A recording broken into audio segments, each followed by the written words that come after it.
अस्सलामुअलैकुम। देखो बच्चों, आज हम अवकलज के अनुप्रयोग का ये 6.1 का दूसरा सवाल करेंगे। ठीक है, क्या दे रखा है हमें? दूसरा सवाल है, एक घन का आयतन 8 घन सेंटीमीटर प्रति सेकंड की दर से क्या हो रहा है? बढ़ रहा है। पृष्ठीय क्षेत्रफल किस दर से बढ़ रहा है? मतलब ये आपको ज्ञात करना है कि पृष्ठीय क्षेत्रफल किस दर से बढ़ रहा है। आपको आयतन दे रखा है कि इतनी दर से ये आयतन बढ़ रहा है, तो आपको बताना है कि पृष्ठीय क्षेत्रफल किस दर से बढ़ रहा है, जबकि इसके किनारे की लंबाई 12 सेंटीमीटर है। अब एक घन होता है, घन का आयतन आपको याद होगा। घन किस टाइप से, मतलब ये आप बहुत वीडियो बनाते होंगे बच्चों छोटे बचपन में, ऐसे ये आपका क्या हो गया? एक घन हो गया। क्या हो गया? अब घन का आयतन क्या होता है, याद रखना। घन का आयतन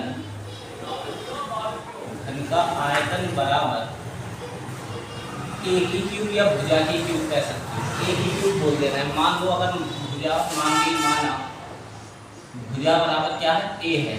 क्या है? माना भुजा बराबर ए। अगर भुजा आपने ए मान ली तो घन का आयतन ए की क्यूब हो जाएगा। ठीक है, वैसे भुजा की क्यूब आयतन होता है। ठीक है, और भुजा आपने ए मान ली तो ए की क्यूब हो जाएगा। ठीक उसी प्रकार घन का वक्रपृष्ठीय क्षेत्रफल भी होता है। घन का पृष्ठीय क्षेत्रफल, घन का पृष्ठीय क्षेत्रफल। अब घन का पृष्ठीय क्षेत्रफल बच्चों क्या होता है? 6 भुजा स्क्वायर होता है। तो भुजा आपने ए मान रखी तो 6a स्क्वायर हो जाएगा। ये बस इसमें यही मेन चीज़ है, ये आपको याद रखना है। अगर याद नहीं है तो इसको आप याद जरूर कर लें। ठीक, अब देखो सवाल करती हूँ। सॉल्व करा एक घन का आयतन। तो बच्चों आयतन को V बोलते हैं, वॉल्यूम। क्या बोलते हैं आयतन को? वॉल्यूम। तो वॉल्यूम माने आयतन हो गया, तो V से डिनोट करते हैं, इसको दिखाते हैं। ठीक है, तो V बराबर इसका आयतन क्या हो गया? A की क्यूब। ठीक, ये हर समझाने के लिए मैं आपको लिख रहा हूँ, मगर हमें अब देखो पहचान करनी है कि ये किसके बराबर दे रखा है हमें। देखो आयतन को V से लिखते हैं तो V लिख दिया। ठीक, और S को क्या लिखते हैं? समय को, तो T लिख दिया। ठीक है, तो इससे अब कोई मतलब नहीं।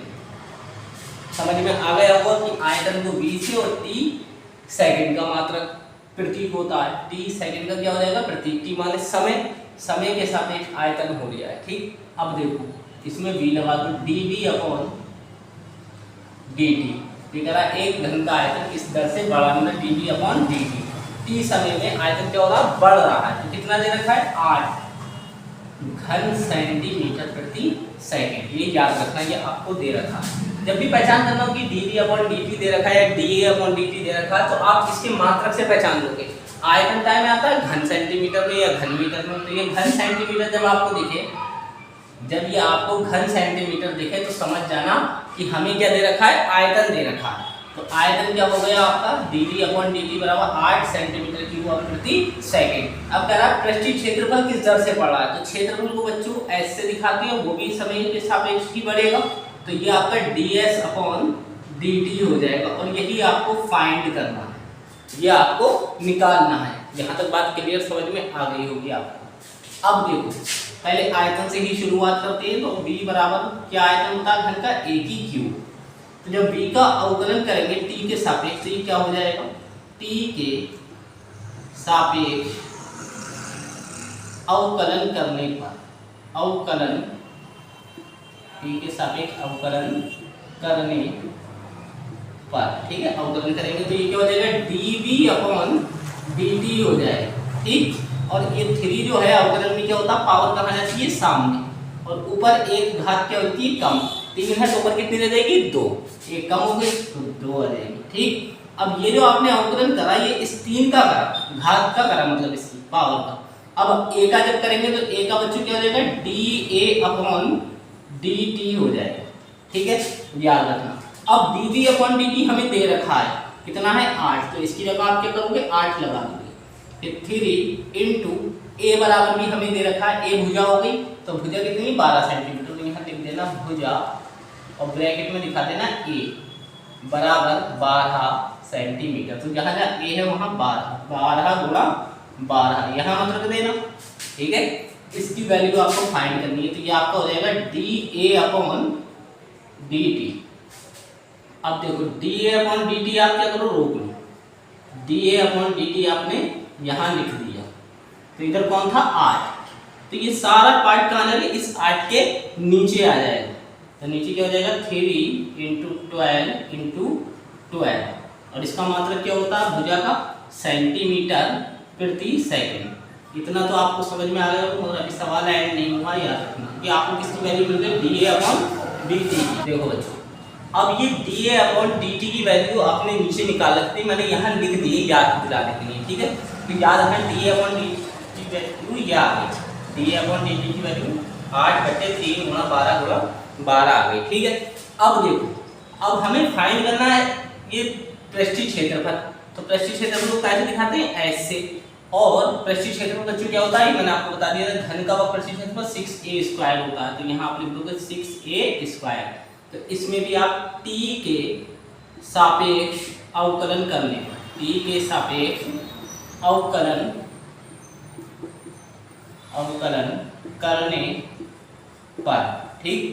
तो जब s का अवकलन बच्चों करेंगे तो ये क्या हो जाएगा ds/dt और 6 ऐसे रहेगा बच्चों। और ये 2 मैंने अभी आपको समझाया था कि पावर में जो भी होगा वो कहा जाता है सामने ऊपर एक घात कम हो जाती है, ऊपर एक लिखते नहीं, चाहो तो लिखना चाहो तो लिख दो, नहीं तो लिखने की कोई जरूरत नहीं है। अब आपने 2 सामने कर दिया, ऊपर एक घात कम हो गई, लिख दिया। कोई पूछे इस a की पावर कितनी है, आप एक ही बोलोगे, ठीक। अब ये तो घात का हुआ, अब इस a का जब करेंगे तो क्या हो जाएगा बच्चों dA/dt। बस यहीं तक मेन था। इस dA/dt की वैल्यू आपने पहले निकाली है, ठीक। तो देखो 6 ऐसी रहेगा, 2 ऐसी रहेगा, a आपका कितना है 12 सेंटीमीटर, यहाँ लिख दोगे। और dA/dt की वैल्यू बच्चों यही है ना, तो इसकी जगह लगा दो, कितना हो जाएगा 8/3 गुणा 12 गुणा 12, ठीक।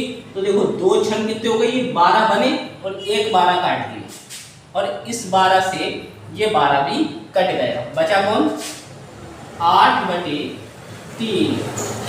आपने फाइंड क्या करा है, आपने फाइंड करा है क्षेत्रफल। तो क्षेत्रफल का जो मात्रक होता है बच्चों सेंटीमीटर स्क्वायर होता है, और समय किसके, समय का मात्रक सेकंड होता है, ठीक है। यही आपका आंसर हो गया, ठीक है, यही आपका आंसर हो गया। और ये बहुत आसान क्वेश्चन है, आएगा ही आएगा, याद रखना। और ये मात्रक जरूर लिखना इन सवालों में, अगर ये नहीं लिखोगे तो इसके नंबर आपके कट जाएंगे, ठीक है। अस्सलाम वालेकुम। प्लीज़ चैनल को ज़्यादा से ज़्यादा सब्सक्राइब कीजिए, लाइक कीजिए, कमेंट कीजिए और वीडियो को प्लीज़ पूरा देखिए।